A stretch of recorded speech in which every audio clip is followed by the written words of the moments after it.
Bismillahirrahmanirrahim. Assalamualaikum warahmatullahi wabarakatuh. Waalaikumsalam warahmatullahi wabarakatuh.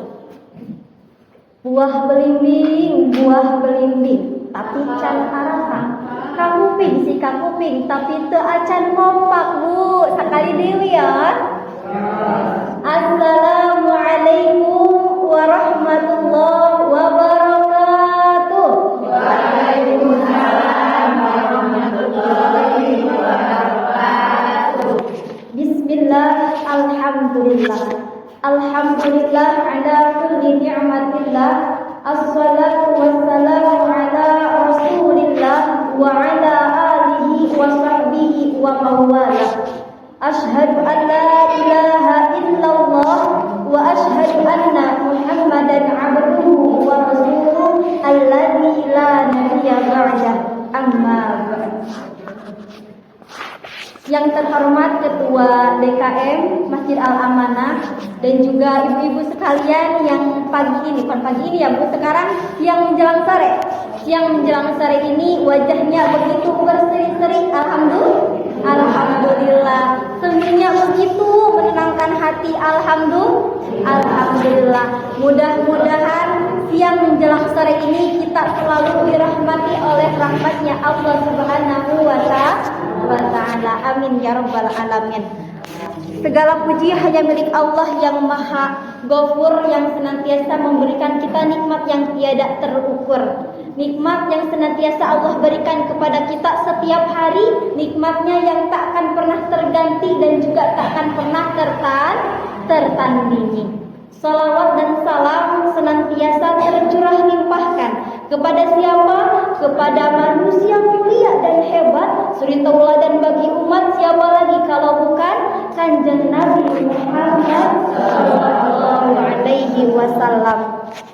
Tak lupa kepada para keluarganya, para sahabatnya, tabi'in atba'ut tabi'in, dan mudah-mudahan sampai kepada kita selaku umatnya. Amin ya Allah ya rabbal alamin. Hadirin ibu-ibu sekalian, sebelumnya saya mau perkenalan diri, boleh? Jalan-jalan membeli kurma, memakai bis ke kota tua. Perkenalkan saya Neng Isma, gadis manis idaman mertua.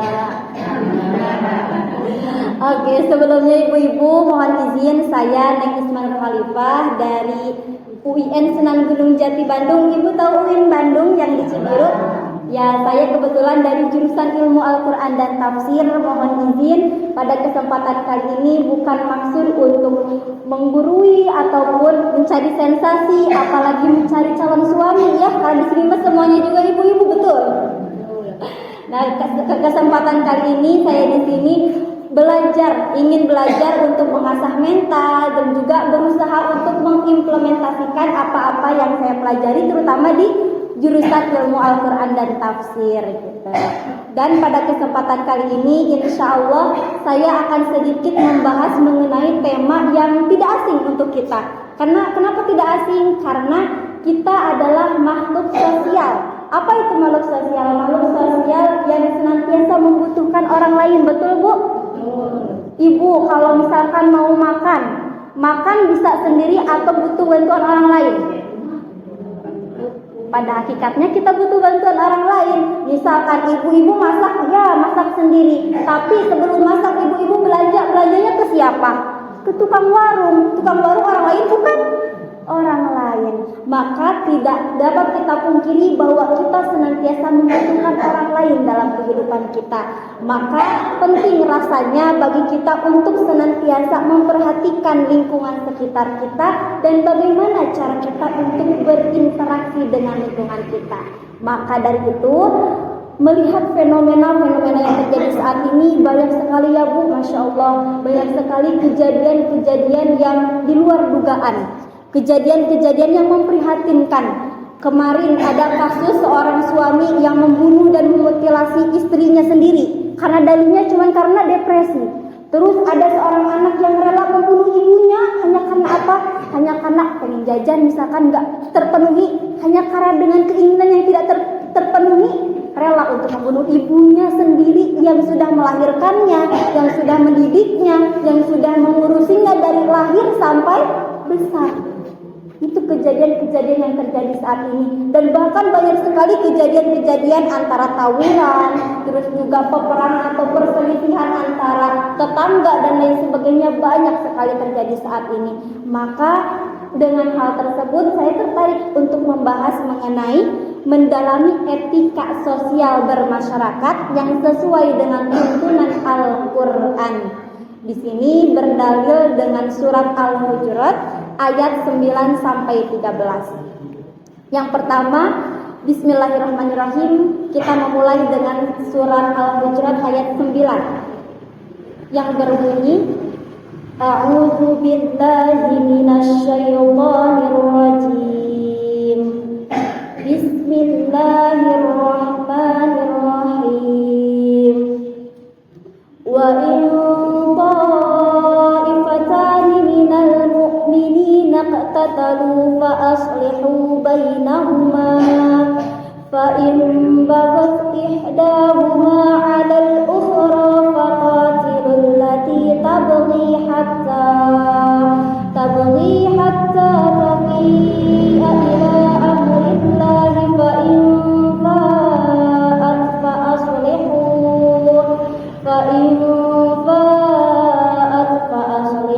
bainahuma bil 'adli wa aqsitu innallaha yuhibbul muqsitin. Yang artinya, kata Allah, dan apabila ada dua golongan orang mukmin berperang, maka damaikanlah antara keduanya. Yang pertama, kata Allah dalam Al-Hujurat ayat 9, ketika ada saudara kita, golongan di sekitar kita yang berselisih, maka yang harus kita lakukan apa? Damaikanlah. Misalkan tetangga sekitar kita ada yang sedang berantem, tetangga pinggir kanan sama tetangga pinggir kiri berantem. Yang kita lakukan sebagai tetangga yang baik adalah berusaha untuk mendamaikannya. Bagaimana caranya agar dua golongan ini, dua tetangga yang sedang berselisih ini mampu untuk kembali menjadi keluarga ataupun tetangga yang rukun. Itu yang pertama harus kita lakukan. Nah, di sini asbabun nuzul. Asbabun nuzul itu adalah sebab-sebab turunnya ayat. Kata Rasul, sebab-sebab turunnya ayat ini menjadi penting juga untuk kita lihat. Sebab turunnya ayat ini adalah ketika itu dalam riwayat Abu Malik bahwasannya ada dua golongan muslim yang sedang beradu omongan dan juga beradu tindakan. Lempar-lempar sendal sama tangan. Di sini di riwayatnya tangan sama sendal. Jadi bukan perang sama pedang, Bu, tapi pakai sendal sama tangan, ya kayak kalau kita mah berkelahi gitu ya. Berkelahi karena apa? Karena ada hak yang tidak terpenuhi antara salah satu pihaknya gitu. Maka mereka berselisih. Lalu ketika itu turunlah ayat ini. Kata Allah, damaikanlah fa'aslihu, damaikanlah jika ada golongan yang sedang berselisih. Lalu bagaimana nih cara langkah awal kita untuk bisa mendamaikannya? Cara mendamaikannya kata Allah dalam Quran surat An-Nisa ayat 159, Fabima rahmatin minallahi linta lahum walau kunta fadzan ghalidhal qalbi lam faddu min hawlik fa'fu anhum wastaghfir lahum wasyawirhum fil amr. Jadi kata Allah dalam ayat tersebut, ketika ada urusan maka musyawarahkan. Nah, ketika ada keluarga ataupun ada tetangga yang sedang berselisih, maka perlu bagi kita untuk berkumpul, bermusyawarah, mencari solusi bersama-sama. Apa solusi yang terbaik, apa solusi yang tepat untuk menyelesaikan permasalahan tersebut. Lalu ketika musyawarah itu tidak mendapatkan solusi gitu ya, lalu bagaimana tanggapan kita, cara kita sebagai seorang muslim? Kata hadis Nabi gini, Bu, kalau misalkan kita lihat kemungkaran,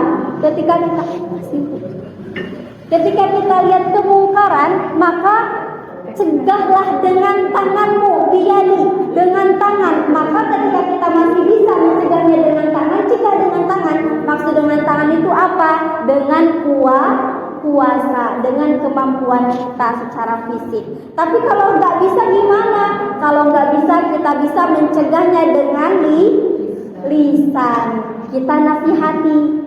Kenapa dinasihati? Karena kata Allah dalam Quran surat Al-Asr di mana wal asri innal insana lafi khusrin illal ladzina amanu wa 'amilus sholihati wa tawassaw bil haqqi wa tawassaw bis sabr. Di ayat terakhirnya kata Allah apa?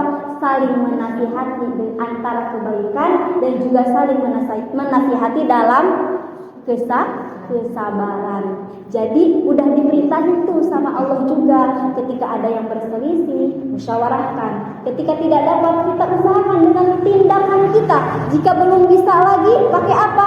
Pakai lisan. Alhamdulillah, Allah masih berikan kita lisan yang mampu untuk berbicara. Alhamdulillah. Maka gunakanlah lisan ini untuk menjadi pahala, untuk memberikan nasihat-nasihat yang baik kepada lingkungan kita. Itu perintah dari Allah, nasihati dengan cara yang baik. Hati-hati ya Bu, nasihati juga dengan cara yang baik. Jangan sampai kita niatnya mau nasihatin, kita malah bikin pertentangan baru. Kita nasihatin begini, jangan berantem dong, berisik nih misalkan gitu. Nasihatin niatnya, tetapi dengan cara yang tidak baik, itu akan menimbulkan permusuhan yang lain gitu. Lalu kalau nggak bisa lagi pakai lisan gimana gitu misalkan? Pakai apa Bu? Pakai hati. Kalau misalkan dalam dalilnya itu pakai hati, maksudnya apa? Maksudnya kita doakan tetangga kita, doakan orang-orang di sekitar kita yang sedang berselisih. Mudah-mudahan Allah Subhanahu wa taala gerakkan hati mereka untuk bisa memperbaiki keadaan yang sedang terjadi. Karena yang bisa ngegerakin hati manusia itu siapa sih Bu? Allah. Hanya Allah yang bisa membuat hati orang lembut. Fabima rahmatin minallah tadi di awal. Bahwasannya Nabi Muhammad pun memiliki sifat lemah lembut itu karena apa? Karena rahmatnya Allah.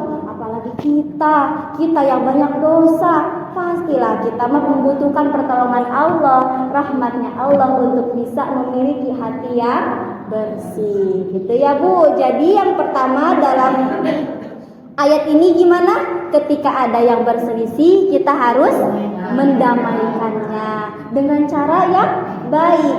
Lalu di sini juga ada di ayat yang ini tuh bil adil, dengan adil. Jadi misalkan tetangga yang kanan butuh nasihat, yang kiri juga kita harus kasih nasihat. Jadi kita ada di tengah-tengah.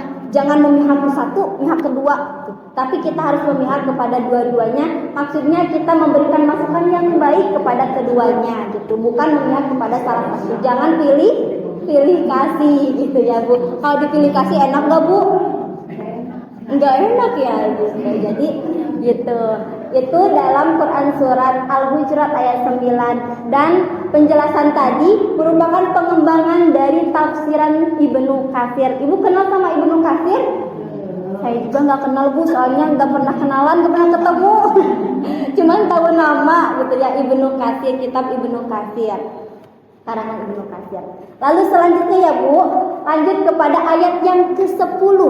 Ayat ke-10 dalam surah Al-Hujurat ini bagaimana kata Allah? Bismillahirrahmanirrahim. Innamal mu'minuna ikhwatun fa aslihu baina akhawaykum wattaqullaha la'allakum turhamun. Sama di sini juga penegasan Bu. Innamal mu'minuna ikhwah, bahwasannya kita, aku, saya dengan ibu-ibu semua adalah saudara.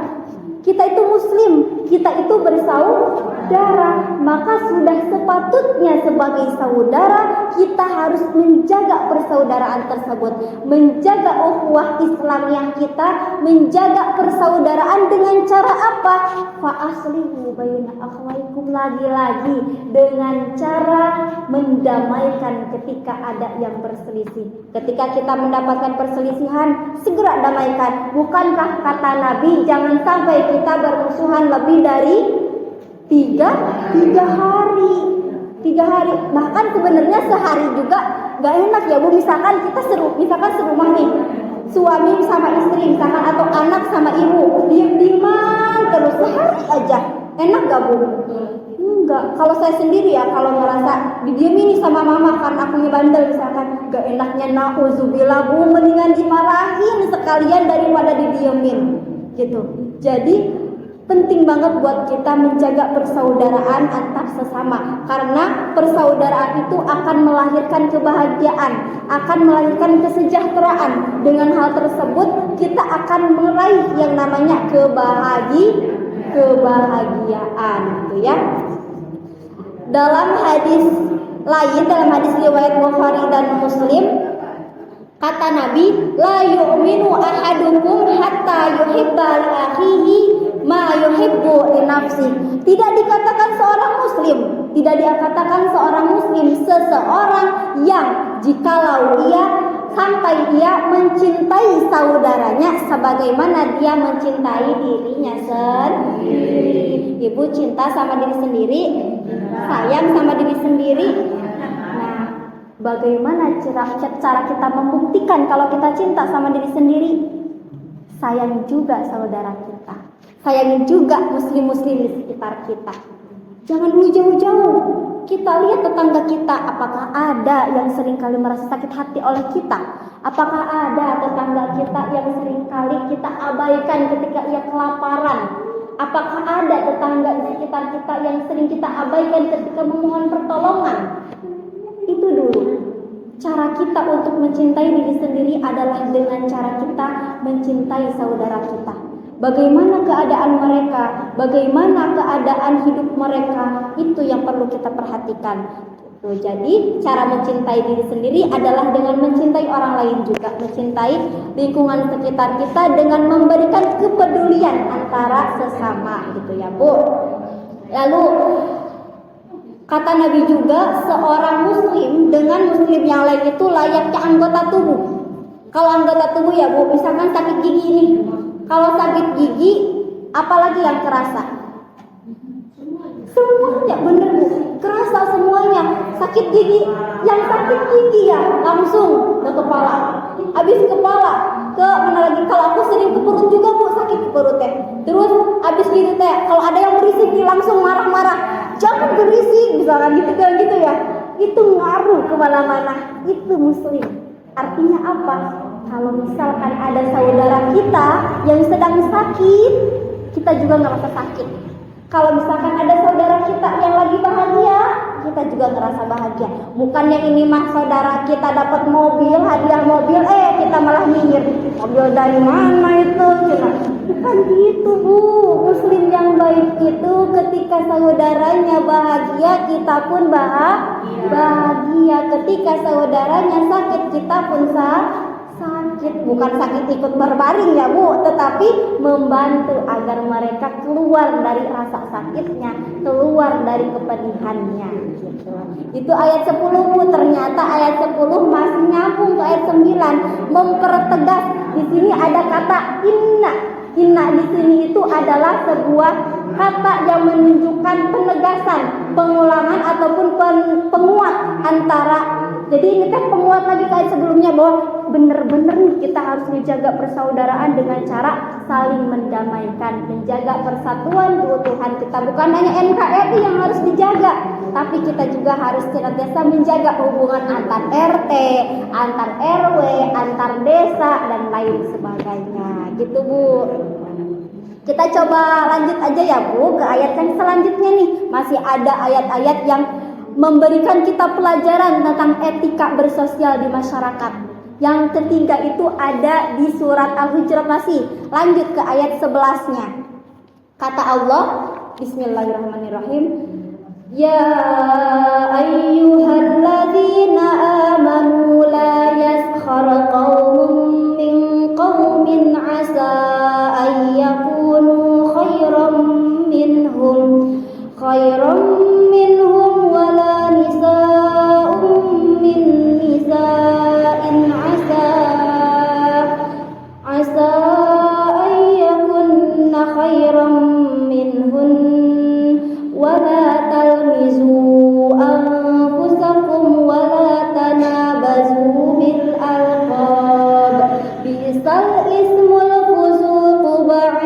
iman wa man lam yatub fa ulaika humudz zalimun. Di situ kata Allah, wahai orang-orang yang beriman. Hei orang-orang yang beriman mah gak disapa nih sama Allah. Hei orang-orang yang beriman, kalau misal kita ngaku beriman, kata Allah apa? La yaskhar qaumun. Apa la yaskhar qaumun? Ya betul sekali. Janganlah sekumpulan orang-orang laki-laki di sini kaumun. Janganlah kalian merendahkan kaum yang lain. Merendahkan seperti apa? Menganggap diri lebih tinggi. Merendahkan itu kayak gini. Kata Nabi dalam hadisnya, al-kibru batarul haq wa ghamtun nas, bahwasannya kesombongan itu adalah merendahkan orang lain dan juga batarul haq berarti mengabaikan yang baik, menolak yang baik dan merendahkan orang lain. Batarul haq. Nah, di sini berarti ketika kita berbuat merendahkan orang lain, itu maknanya kita udah jadi orang yang sedangkan kata Allah, sombong itu ataupun merasa itu hanya milik Allah, jubahnya Allah. Apa kita mau memakai jubahnya Allah? Na'udzubillah. Jadi penting bagi kita untuk memperhatikan yang pertama, la yaskhar, jangan merendahkan. Kita itu diciptakan sama oleh Allah. Jadi kita harus menganggap semuanya rata. Gak ada tuh yang namanya lebih tinggi, gak ada tuh yang namanya lebih unggul. Presiden, oke, mungkin jabatannya lebih tinggi, tetapi di hadapan Allah semuanya sama, gak ada bedanya gitu ya. Jangan sampai kita karena kita punya harta lebih, jadi nganggap ke yang lain teh, si eta mah mau bisa, mau mobil, si eta mah mau bisa, mau imah. Jangan sampai seperti itu, karena itu termasuk kepada perbuatan sombong. Lalu kata Allah juga di sini apa? Wala talmizu anfusakum. Di sini kata Allah juga, jangan sampai kita saling mencela. Mencela ini berarti mencela itu apa, Bu?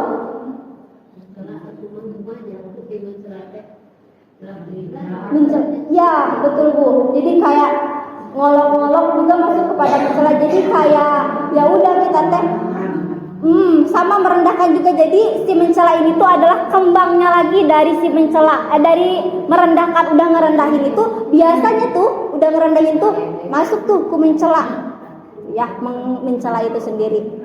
Jadi kata Allah, agar etika dalam lingkungan kita baik, maka perlu memperhatikan yang pertama tadi, jangan merendahkan. Lalu yang kedua, jangan mengolok, mencela atau mengumpat. Kayak mengumpat, mencela itu hampir sama dengan mengumpat juga. Sedangkan kata Allah, wailul likulli humazatin lumazah, celaka bagi orang-orang yang mengumpat dan mencela. Na'udzubillah. Kalau misalkan biasanya kalau mencela itu yang keluar kata-kata apa? Kata-kata kasar ya, Bu. Kata-kata kasar yang keluar tuh pokoknya mah membuat orang lain teh sakit hati, membuat orang lain itu menjadi down, menjadi gak gairah hidup hanya karena ucapan kita itu mencela. Ucapan kita mencela itu lebih ke ucapan ya, lebih ke ucapan itu, ucapan yang diungkapkan untuk merendahkan orang lain itu menjadi kembangnya lagi gitu. Kalau tadi merendahkan bisa aja tuh di hati doang merasa lebih. Tetapi kalau mencela itu udah diungkapin ke orangnya, ngerendahin dengan cara mengungkapkan kata-kata yang tidak pantas kepada orang tersebut. Ya, Bu? Iya, betul, menghinakan orang lain gitu ya. Padahal di hadapan Allah mah semuanya sama, gak ada yang hina gitu. Terus di sini wala tanabazu bil alqab, jangan saling memanggil dengan panggilan yang buruk. Dulu di zaman Nabi ketika itu ada hadis, Bu. Hadisnya itu ketika pada saat itu ada Nabi itu memanggil seseorang, tetapi kata sahabat itu cepat, wahai Nabi, sesungguhnya dia itu nggak suka dengan panggilan tersebut. Tapi itu hanya dengan panggilan yang dia tidak suka aja loh, Bu. Apalagi kalau kita manggilnya ucapan apa? Ucapan yang tidak pantas. Misalkan si julid, si ember bocor, apalagi Bu? Si apalagi ya? Si panjang tangan misalkan dihiaskan, itu juga sebenarnya tidak baik untuk kita ucapkan, karena orang lain bisa jadi, kan orang juga bisa berubah ya Bu. Mungkin sekarang ya dia memiliki citra yang buruk, tetapi kan kita nggak tahu bagaimana hubungan dia dengan Allah. Bisa jadi dia lebih kuat gitu kedekatannya sama Allah. Kita nggak bisa memperkirakan kebaikan-kebaikan dan juga keburukan-keburukan orang lain gitu. Kenapa sih kok Allah itu ngelarang kita buat merendahkan, buat mencela? Kenapa?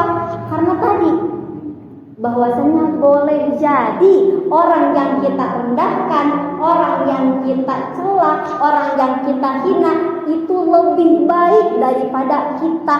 Emangnya kita 24 jam sama orang tersebut? Kan enggak. Bisa jadi ketika kita lagi pergi, ketika kita gak lagi bareng, orang tersebut itu rajin sholatnya, rajin ngajinya, rajin sedekahnya, kita gak pernah tahu. Nah, bisa jadi mereka lebih baik daripada kita itu. Kenapa Allah melarang? Karena bisa jadi kita itu lebih buruk loh dari dia, gitu kan? Kita nggak bisa melihat seseorang hanya dari sisi satu saja, satu pandangan saja, gitu. Nah, jadi penting ya Bu, yang kita dapat dari ayat ini. Yang pertama, la yashar, jangan merendahkan, lalu juga jangan mencela, lalu juga jangan saling memanggil dengan panggilan yang buruk. Kalau namanya Neng Isma ya udah panggil aja Neng Isma gitu ya. Jangan pakai embel-embel siapa ya, si centil misalnya. Jangan pakai jadi jangan pakai embel-embel yang membuat orang lain sakit hati, karena kita nggak pernah tahu loh keadaan hati orang lain. Bisa jadi tersenyum tetapi padahal hatinya terluka, sakit gitu ya Bu. Orang kan nggak bisa menilai, nggak bisa semuanya menunjukkan ekspresi dari keadaan hatinya gitu. Jadi perlu bagi kita waro, hati-hati terhadap tindakan kita. Kalau di sini di ayat ini lebih ke ucapan dan tindakan, menjaga lisan dan menjaga tindakan kita gitu ya Bu. Itu ayat 11.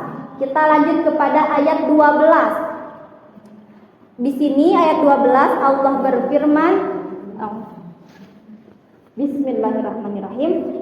Ya ayyuhalladzina amanu ijtanibu katsiran minadh-dhann inna ba'dadh-dhanni ithmun wa la tajassasu wa la taghdab ba'dukum ba'dha ayuhibbu ahadukum an ya'kula lahma akhihi maitan fakarihtumuh wattaqullah innallaha tawwabur rahim. Di sini kata Allah lagi-lagi, hei orang-orang yang beriman. Kalau orang yang ngaku beriman harus bisa menjalani ini semua. Kata Allah apa? Ijtanibu katsiran minadh-dhann. Jauhilah oleh kalian sebagian dari prasangka. Jadi berarti kalau gitu prasangka itu ada berapa Bu? Ada dua, ada prasangka baik dan prasangka buruk. Kata di sini apa yang harus dijauhi? Prasangka buruk. Inna ba'dadh-dhanni itsmu. Bahwasanya sebagian dari prasangka itu adalah dosa. Berprasangka buruk itu sangat berbahaya Bu. Karena kalau prasangka itu kaitannya dengan hati, kaitannya dengan kepercayaan kita. Kata Allah kan, Allah pun sama Allah aja kata Allah, aku itu sesuai dengan prasangka hambaku. Kata Allah nih, kata Allah. Berarti kalau kita sama makhluk sendiri, makhluk juga harus bisa memperhatikan prasangka kita kepada makhluk yang lain seperti apa. Apakah kita berprasangkanya baik, berprasangkanya buruk. Bisa jadi nih kita nyangkanya ke orang tersebut itu, orang itu mau ngasih apa? Orang itu kayaknya mau nyelakain kita tuh. Gimana kalau Allah wujudin prasangka kita? Nauzubillah. Jadi prasangka itu emang sangat rentan ya Bu, sangat penting untuk kita perhatikan. Jadi prasangka buruk itu seringkali disebut dengan kata su'udzon, betul. Ya, Menurut tafsir Al-Muyassar nih, menurut tafsir Al-Muyassar Kementerian Saudi Arabia, bahwasannya di situ ayat ini menjelaskan bahwasannya kita harus menjauhi banyak dari prasangka kepada orang-orang yang beriman. Karena apa? Karena sebagian dari dugaan tersebut adalah dosa. Berprasangka buruk kepada orang lain itu termasuk perbuatan yang dosa.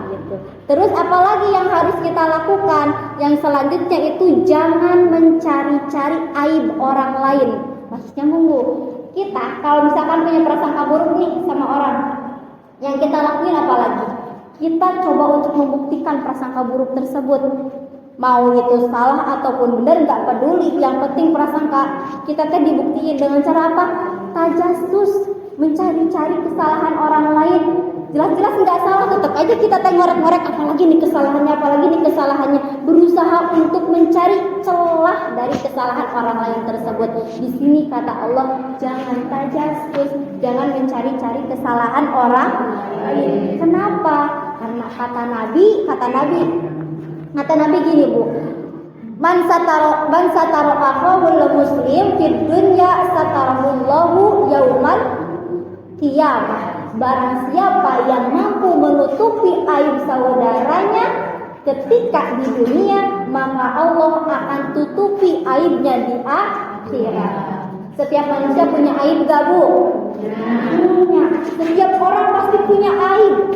Pakaian ini kita gunakan terlihat bagus adalah fungsi salah satunya untuk menutupi aib kita. Kalau misalkan kita nggak pakai baju, gimana Bu kebayangnya?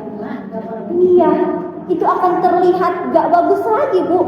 Gak akan bagus lagi. Kayak punya apalagi corengnya akan kelihatan, ada bekas apanya kelihatan. Itu adalah gambaran singkatnya ketika aib kita terlihat. Ketika aib kita terlihat, maka kita akan merasa malu, betul? Kita akan merasa hina, betul? Itu, Bu. Jadi nanti di akhirat kita mau ditutupi aib atau mau dibuka aib sama Allah?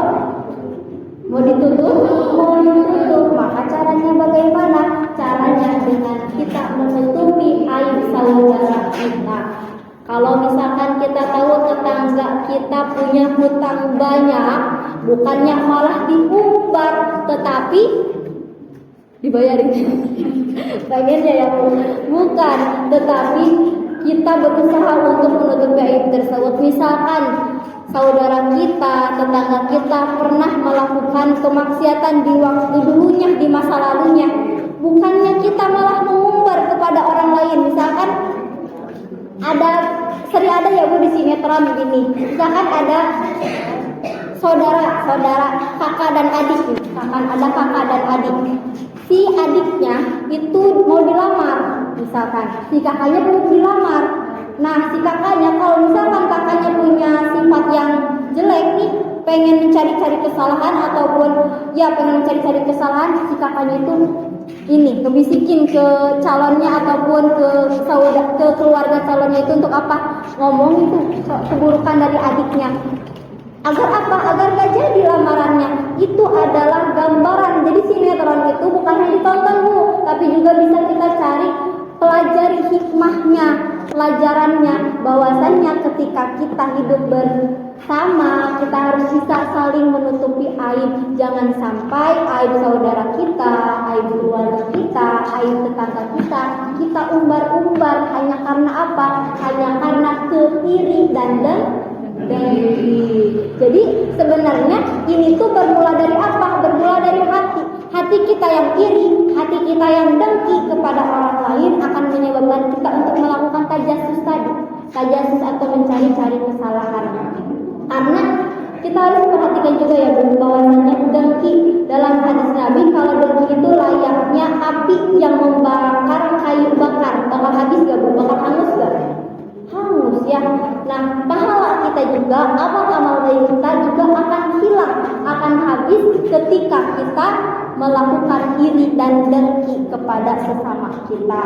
Jadi kata Allah di sini dalam ayat ini, kalau kita mau etika ataupun mau kesejahteraan terjadi dalam hidup kita, yuk sama-sama jangan punya suudzon. suudzon, jangan punya niat untuk tajasus atau mencari-cari kesalahan orang lain. Kalau misal tahu kesalahan orang lain ya udah silent, diam, jangan diumbar kepada orang lain. Cukup kita dan Allah dan juga orang tersebut yang tahu. Agar apa? Insya Allah Bu, insya Allah Allah pun akan menutup aib kita di hadapan banyak orang. Nanti kan di akhirat mah lebih-lebih ya Bu, orang-orangnya juga semuanya seluruh alam gitu bakal dikumpulin. Kalau misalkan Allah buka aib kita, ya Allah, jadi kita tiba-tiba jadi viral. Viral di mana? Viral di muka bumi, tapi viralnya nauzubillah, malah viral akan aib. Nauzubillah, jangan sampai itu terjadi. Maka jangan sampai kita mengumbar aib dari orang lain. Lalu nih, kata di sini juga menarik banget Bu. Tadi apa? Wala tajassasu, terus wala taghtab ba'dukum ba'd. Jangan apa Bu? Jangan menggunjing, jangan menggibah. Di sini gibah, siapa yang suka gibah Bu? Kalau misalkan ke tukang sayur belanja atau sambil gibah? Ya, mudah-mudahan insya Allah ibu-ibu di sini mah terhindar ya dari perbuatan gibah itu sendiri. Karena katanya gibah itu adalah makanan yang paling enak. Kayaknya nggak afdol, kayaknya nggak enak kalau misalkan ngumpul-ngumpul nggak ada ngomongin orang lain. Bener gak Bu? Nah tapi Bu, ternyata usaha kita untuk menghindari gibah itu sangat baik. Ketika kita berani atau bisa untuk menghindari gibah tersebut, pahalanya luar biasa. Menjaga lisan itu luar biasa. Nah, kenapa sih kita dilarang buat gibah? Kenapa sih kita dilarang untuk membicarakan keburukan orang lain? Di sini juga langsung dijelasin sama ayatnya apa? Ayuhibbu ahadukum ayyakula lahma akhihi maitan fakarihtumu. Apakah kamu suka memakan bangkai saudaramu sendiri? Nah, di sini diibaratinnya kalau bisa kita ngomongin orang lain, kita ngomongin kejelekan orang lain, apa? Kayak kita makan bangkai dari saudara kita. Jijik ya Bu, jijik kan, nauzubillah. Nah itu gambarnya ketika kita mengucapkan atau membicarakan keburukan orang lain. Dan ternyata dalam tafsir Ibnu Katsir juga disampaikan bahwasannya nggak ada baiknya tuh ngomongin orang itu. Kalau misalkan yang kita omongin itu benar, itu masuknya ke ghibah. Dosa nggak Bu? Dosa. Kalau misalkan yang kita omongin itu salah, jadinya apa Bu? Jadinya fitnah. Betul. Jadi nggak ada pilihan ya Bu. Jadi kalau mau ngomongin orang lain, ngomongin yang baiknya. Untuk apa? Untuk pelajaran gitu. Tapi kalau misalkan ngomongin orang lain juga harus hati-hati. Jangan sampai ketika kita memuji orang lain tuh, memuji orang lain malah membuat orang lain malah sombong misalkan. Nah itu juga harus hati-hati ketika mau memuji orang lain. Pujilah semestinya. Libatkan Allah dalam pujian tersebut. Alhamdulillah ya, misalkan anaknya udah masuk ke perguruan tinggi misalkan. Alhamdulillah ya Bu, udah punya mobil misalkan. Jadi seakan-akan kita memuji itu untuk apa? Untuk mengingatkan, Bu, ternyata itu tuh pemberian Allah, harus disyukuri. Seakan-akan ngomong kayak gitu. Tapi kita dengan dalih, siapa sih yang gak suka dipuji? Pasti setiap orang suka dipuji. Maka kita balik kesukaan orang untuk dipuji itu dengan cara mengingatkan tadi. Alhamdulillah ya Bu, udah kebeli mobil, mudah-mudahan mobilnya jadi pembawa berkah, bisa ngebantu orang-orang juga misalkan. Jadi yang kita ungkapkan itu membuat orang lain senang dan juga mengingatkan ia untuk senantiasa ingat kepada Allah Subhanahu wa Ta'ala. Itu. Lalu selanjutnya ada di ayat 13 Bu. Ini ayat yang terakhir yang membahas etika di surat Al-Hujurat ini nih Bu. Bismillahirrahmanirrahim. Ya ayyuhan nas, wahai manusia, kata Allah, inna khalaqnakum min dzakarin wa untha. Sesungguhnya kata Allah, aku menciptakan kamu dari laki-laki dan perempuan untuk apa? Lita'arafu, untuk saling kenal mengenal. Terus kata Allah juga di sini, Inna akramakum indallahi atqakum. Sesungguhnya yang paling mulia di antara kamu di sisi Allah adalah ia yang paling bertakwa. Innallaha alimun khabir. Sesungguhnya Allah Maha mengetahui, Maha teliti. Di sini ditutup. Ketika tadi Allah sudah menerangkan jangan A, jangan B, jangan C, di sini ditutup dengan apa? Kata Allah, hei manusia, kamu teh diciptakan antara laki-laki dan perempuan, syu'uban wa qabaila, diciptakan laki-laki perempuan berbangsa-bangsa dan bersuku-suku untuk apa? Untuk saling kenal mengenal, untuk saling bergaul, untuk saling mengasihi dan juga menebarkan kasih dan cintanya Allah. Jadi kita diciptakan ke muka bumi ini tuh bukan semata-mata udah ngajeng gitu hiji jeung hiji ente saling sapa ente gitu Bu, tapi kita teh diciptakan ke Allah misalkan abi tatanggaan jeung ibu eta teh jeung saling kenal mengenal untuk bergaul, untuk menciptakan yang namanya ukhuwah Islamiyah, untuk menciptakan yang namanya silaturahim, untuk senantiasa memupuk yang namanya nilai persaudaraan. Dengan hal tersebut, insya Allah kehidupan kita akan senantiasa berada dalam lindungan Allah, dalam rahmatnya Allah, dalam kebahagiaannya Allah. Amin ya Allah ya Rabbal Alamin. Nah, di situ kita diciptakan untuk senantiasa bergaul. Nah, bergaul di sini kita harus senantiasa mudah untuk bergaul. Jangan pilih-pilih. Misalkan si eta mah boga si A mah punya banyak harta, kita mau bergaul. Si B mah enggak punya harta, sukanya minta-minta, kita enggak mau bergaul. Misalkan, jangan sampai kita menjadi golongan yang berpilih-pilih dalam bergaul. Tapi kita harus senantiasa menjadi insan yang rahmatan lil alamin. Dalam ayat lain disampaikan bahwasannya Allah Subhanahu wa taala mengutus Nabi Muhammad SAW ke muka bumi ini untuk apa? Tidak lain dan tidak bukan Allah mengutusnya untuk menjadi rahmat bagi seluruh alam, rahmatan lil alamin. Dan Allah adalah zat yang Maha Rahman Rahim, betul Bu? Bismillahirrahmanirrahim. Dengan menyebut nama Allah yang Maha Pengasih lagi Maha Penyayang. Allah Maha Pengasih, Maha Penyayang. Setiap langkah kita diiringi dengan kasihnya Allah. Maka kita sebagai makhluk, sebagai hambanya Allah, sudah sepatutnya menjadi insan yang rahmatan lil alamin, menjadi pemberi kasih sayang bagi sesama kita gitu. Jadi mengimplementasikan ini loh Islam itu gini, Islam itu saling menyayangi, Islam itu saling mengasihi, Islam itu senantiasa memberikan kenyamanan dan kedamaian bagi sekitarnya. Dan di sini disampaikan, di akhirnya ditutup, ingatlah kata Allah bahwasannya yang paling mulia di sisi Allah adalah mereka yang beriman dan bertakwa. Takwa itu apa Bu? Menjalankan apa yang diperintahkan oleh Allah dan menghindari apa yang dilarang oleh Allah. Jadi yang membuat kita mulia di hadapan Allah bukan punya mobil mewah, bukan karena kita punya rumah megah, bukan karena kita punya skincare banyak, bukan karena kita punya tas yang branded, bukan. Tetapi apa yang membuat kita mulia di hadapan Allah? Ketakwaan kita kepada Allah. Hal ini didukung oleh hadis Nabi Muhammad SAW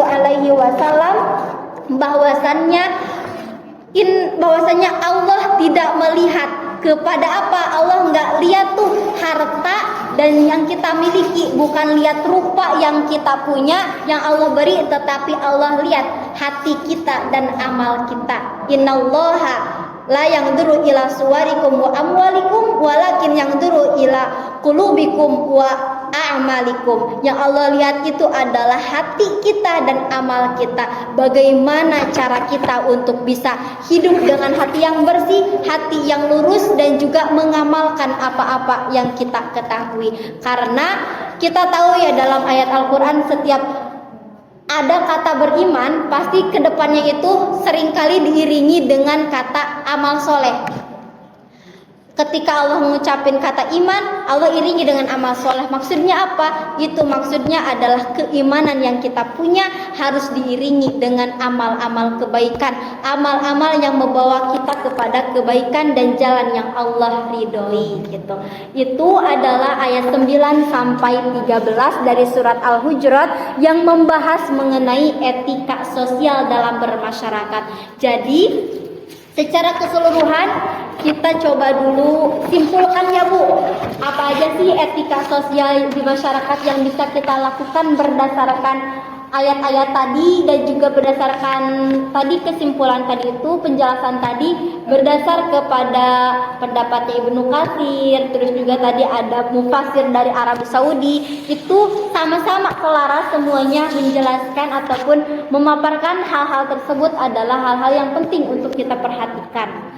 Yang pertama adalah bahwa kita harus senantiasa menyadari di antara kita sesama muslim itu adalah bersaudara. Maka penting bagi kita untuk senantiasa menjaga persaudaraan kita dengan cara apa? Dengan cara bermusyawarah, dengan cara mendamaikan yang berselisih, dengan cara memperhatikan tindakan-tindakan kita. Lalu yang kedua adalah menjaga lisan dan juga tindakan kita. Berpikir terlebih dahulu sebelum bertindak. Bukankah Allah Subhanahu wa taala memberikan kita akal pikiran untuk berpikir, Bu? Untuk berpikir. Fungsinya apa? Pembeda antara kita dengan ayam. Kita bisa berpikir dulu sebelum bertindak. Kita mah kalau pengen BAB itu pasti ke kamar mandi. Beda dengan hewan gitu. Itu adalah pembeda kecilnya. Maka penting untuk kita menerapkan dalam lingkungan juga, bahwa ketika kita mau bertingkah, ketika kita mau berucap kepada orang lain, perhatikan. Apakah itu melukai orang lain ataukah tidak? Apakah itu membuat orang lain sakit hati atau tidak? Itu yang kedua. Lalu juga kita harus senantiasa saling menjaga kehormatan. Dengan cara apa saling menjaganya? Tadi yang pertama, jangan merendahkan orang lain, karena antar sesama itu semua derajatnya sama di hadapan Allah. Lalu yang kedua apalagi Bu? Jangan mencela. Setelah mencela, jangan saling memanggil dengan panggilan yang buruk. Lalu juga kata Allah, jangan memiliki suuzon, harus senantiasa berbaik sangka. Lalu juga jangan apalagi? Jangan menggunjing atau bergibah. Lalu kata Allah juga jangan sampai kita menjadi orang yang tajassus, mencari-cari kesalahan orang lain. Lalu tadi ditutup terakhir kata Allah, senantiasa untuk bergaul dengan baik, bergaul dengan sesama, karena itulah fungsi kita diciptakan secara perbedaan-perbedaan yang ada. Maka iringilah kehidupan kita dengan ketakwaan, karena ketakwaan itu akan menjadikan kita pribadi yang memperhatikan setiap lisan dan juga tindakan kita. Insya Allah dengan cara kita menjaga lisan dan ucapan kita, Allah akan mudahkan hidup kita. Allah akan mudahkan setiap apa yang kita usahakan gitu, karena kita berusaha kan dengan menjaga lisan dan tindakan, kita akan berusaha untuk mempermudah jalan orang lain. Kata Allah, ketika kita mempermudah urusan orang lain, maka Allah pun akan mempermudah urusan kita. Dan terakhir hadis dari Nabi Muhammad riwayat Bukhari dan Muslim mengatakan, al muslimu man salimal muslimuna min lisanihi wa yadihi. Seorang muslim yang sejati adalah mereka yang senantiasa menyelamatkan orang lain dari lisannya dan juga tangannya. Artinya lisan kita dan tindakan kita adalah kunci kebahagiaan kita di dunia dan akhirat. Dengan lisan yang baik, dengan tindakan yang baik akan membawa kita kepada kebahagiaan yang hakiki, menjadi manusia yang sejati, yang mampu kembali kepada ilahi Rabbi, insya Allah. Amin ya rabbal alamin. Ada pantun lagi Bu? Pantunnya pakai lagu. Boleh? Boleh. Wahai ibu-ibu semua, yuk jaga sikap dan kata agar hidup sejahtera, bahagia juga sentosa.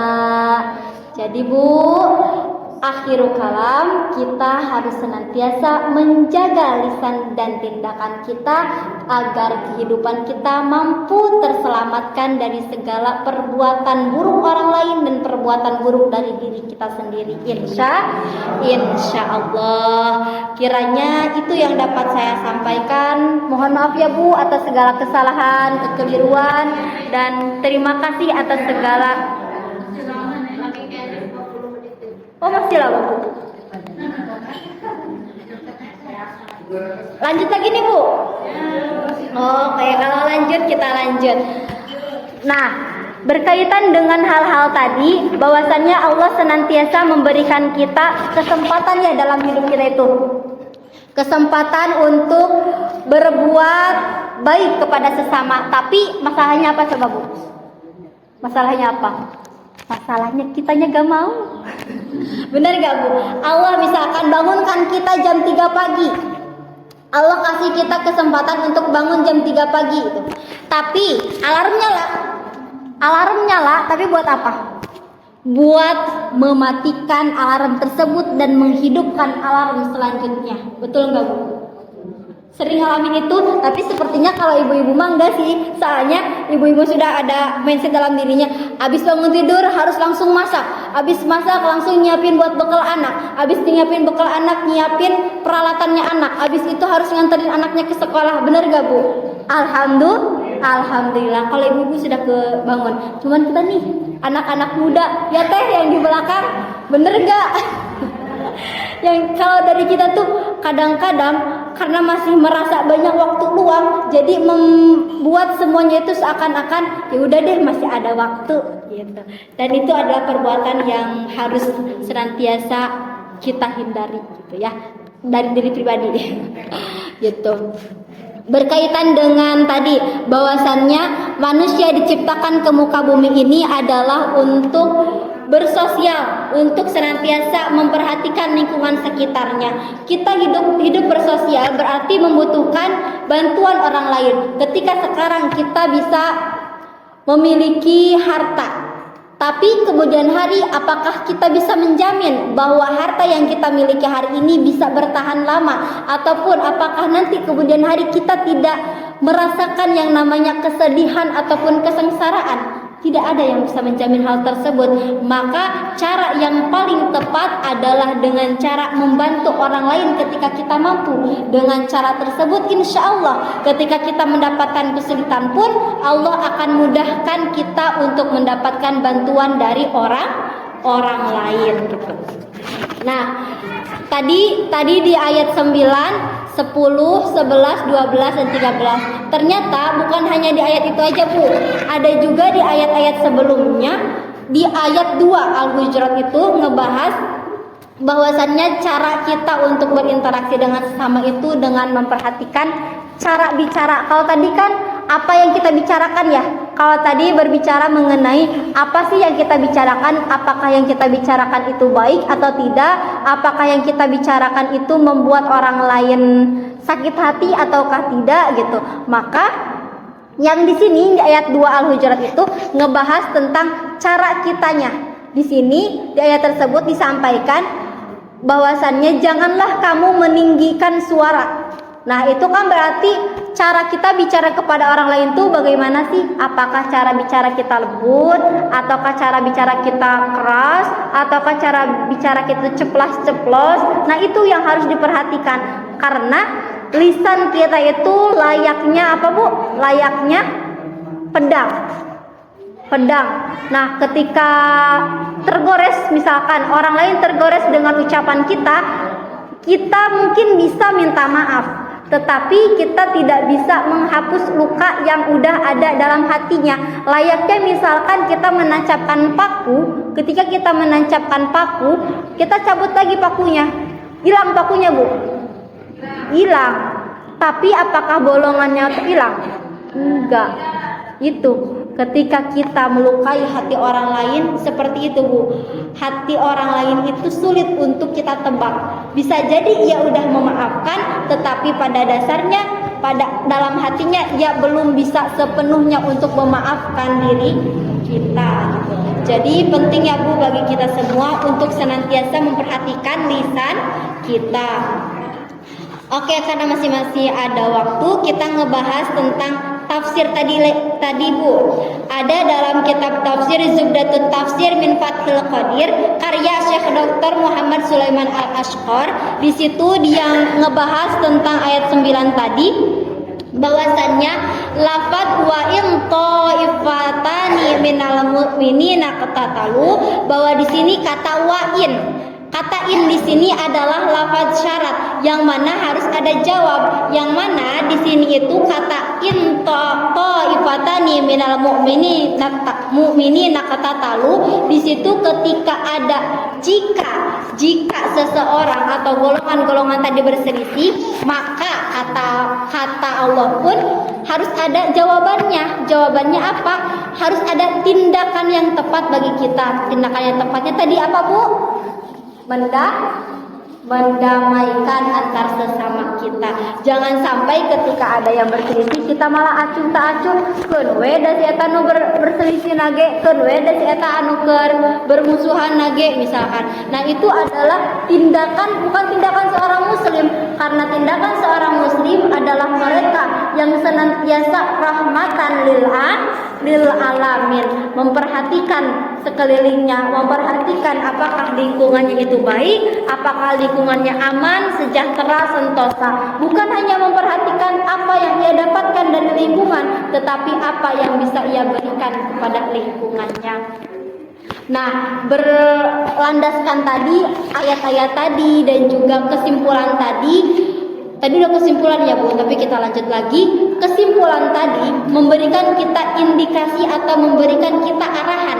Arahan untuk apa Bu? Arahan kata Allah dalam ayat Al-Qur'annya, inna khalaqna bukan wa ma khalaqtul jinna wal insa illa liya'budun, bahwasannya Allah menciptakan kita ke muka bumi ini adalah untuk beribadah. Nah, ibadah yang bisa kita lakukan berdasarkan ayat-ayat tadi apa Bu?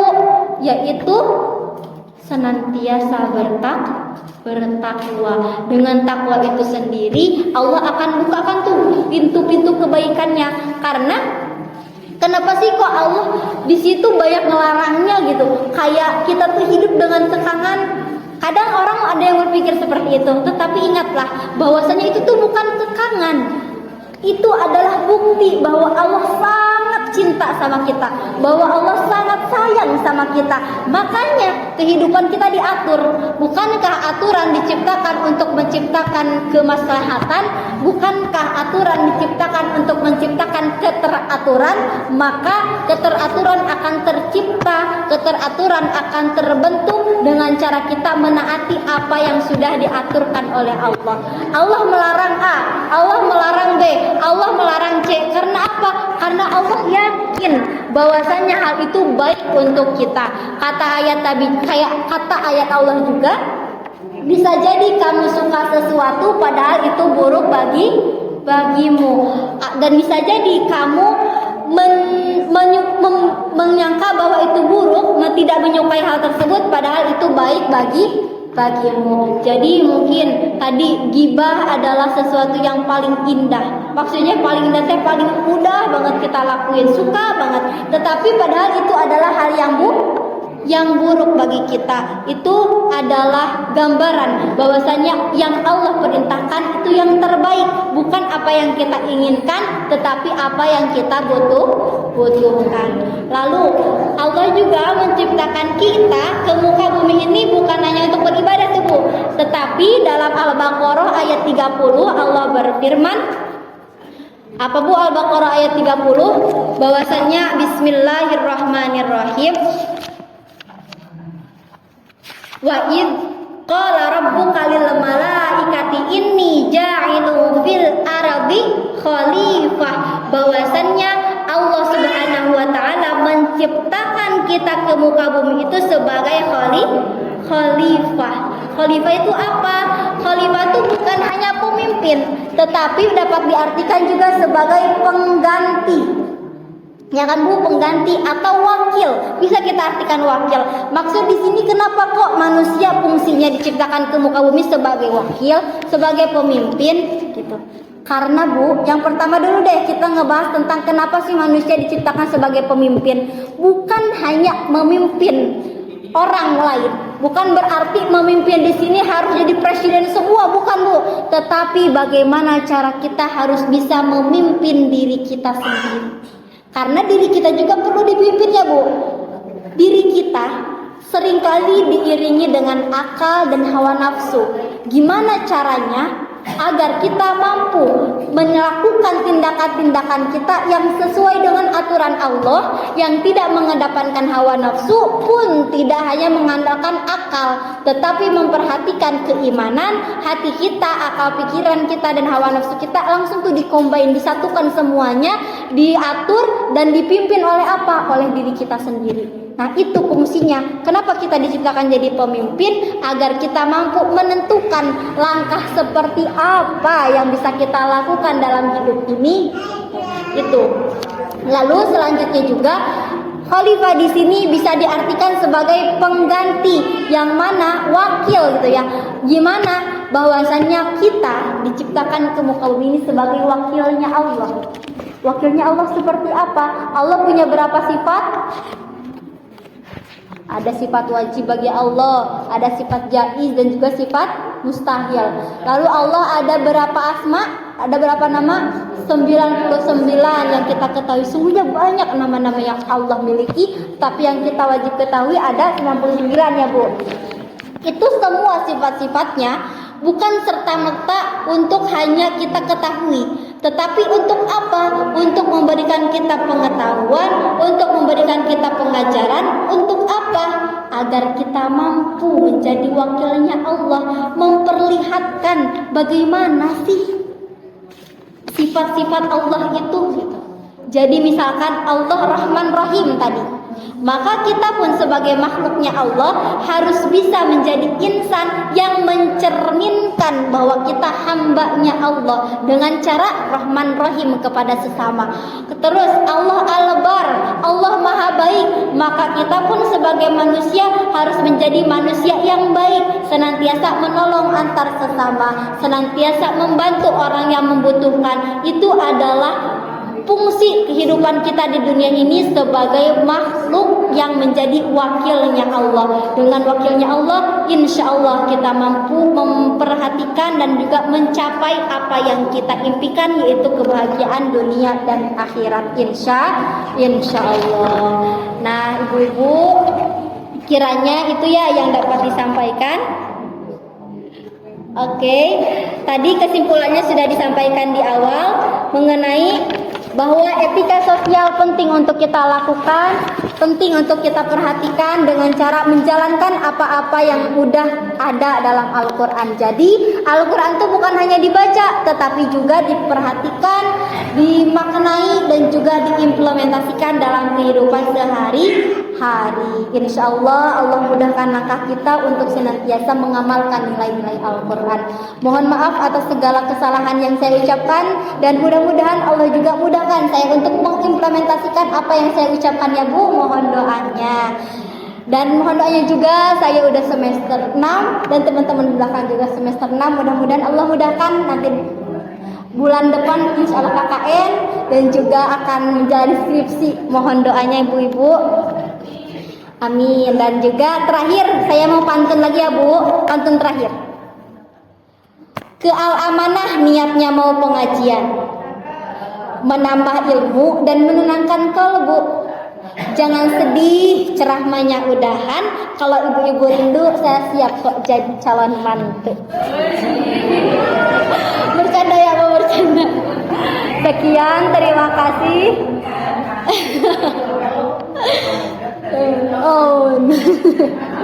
Sekian ya Bu, terima kasih.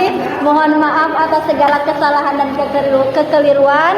Wallahul muwaffiq ila aqwamit thoriq. Subhanaka Allahumma bihamdika asyhadu an la ilaha illa anta astaghfiruka wa atubu ilaik. Wassalamualaikum warahmatullahi wabarakatuh.